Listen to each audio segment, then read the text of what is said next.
watching Physically Friendly Cooking and you're kind of getting an idea of I can get back into the kitchen and I can make this happen, and you're kind of looking at your kitchen with this blank look of confusion, where do I start? Even if you in the past maybe were fairly comfortable in the kitchen, now that you're looking at some limitations, whether they're physically or time-wise, being able to really focus your time in the kitchen, you have to kind of step back and take another look at how am I going to get started? How am I going to take that step and get that ball rolling going in the kitchen? Now, my kitchen is not what I would consider physically friendly, and let me explain why. I have my baking ingredients over here, I have my fridge on the other side of the room, I have my pantry on the other side of the fridge, and then I have all my baking dishes and all my pantry cooking pots and pans and stuff literally in the other room. So the only thing that's convenient about my kitchen is this setup right here. So what I had to do is find a place to set my recipes, something to build the recipe on. And that's why I got this. Now, if you can't do the butcher block, which is what we did here eventually, I had this area back here. Now, this is where I would assemble dishes, and this is where I would prepare something.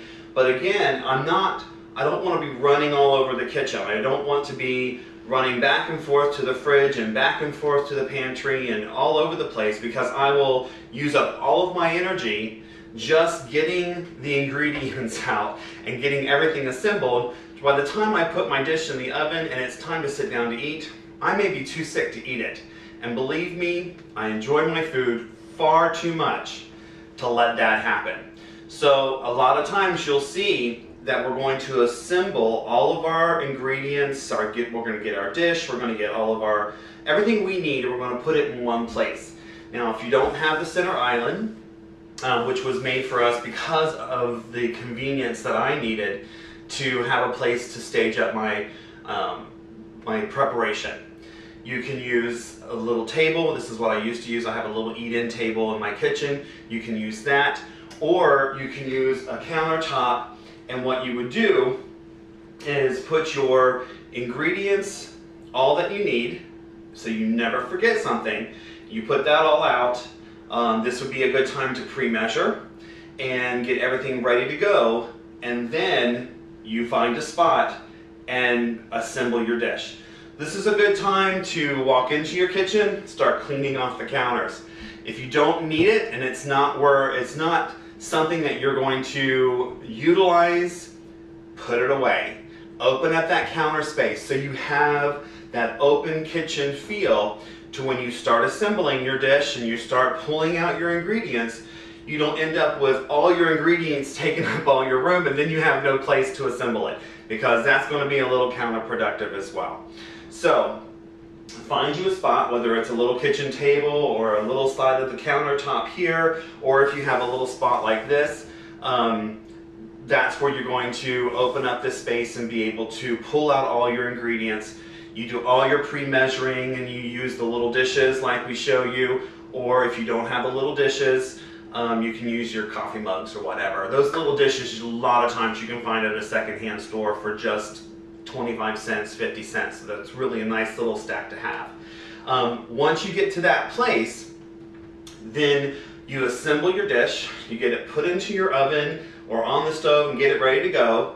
And then while it's cooking, everything is in one place. So all you have to do is take all the ingredients that you've pulled out and put them away. Suddenly, your dish is in the oven and your kitchen is clean. The bowl that you use can go into the dishwasher, or you can wash it and put it to the side right away. The same thing with spatulas or spoons. You can literally wash them as you go, drop them into the sink. So while your dish is cooking, while you have that time, you're coming back in and your kitchen is already in the position of being fairly straightened up. So cleanup doesn't end up taking you down. That's not what you want. And I want you to feel pretty confident that something may go wrong. And that is actually a good thing. If you make a mistake, you can feel really good about the fact that you are participating in your nutrition. You are participating in the act of preparing your meals and making a difference in your life. However, if you make it once, I bet you won't make it twice. And that is really one of the things that you can use me and put my video on right with you and cook right along with me. I will be there at your side and we'll do this together. But the first thing I want you to do, make a space to work. Really important, and we'll see you in the kitchen.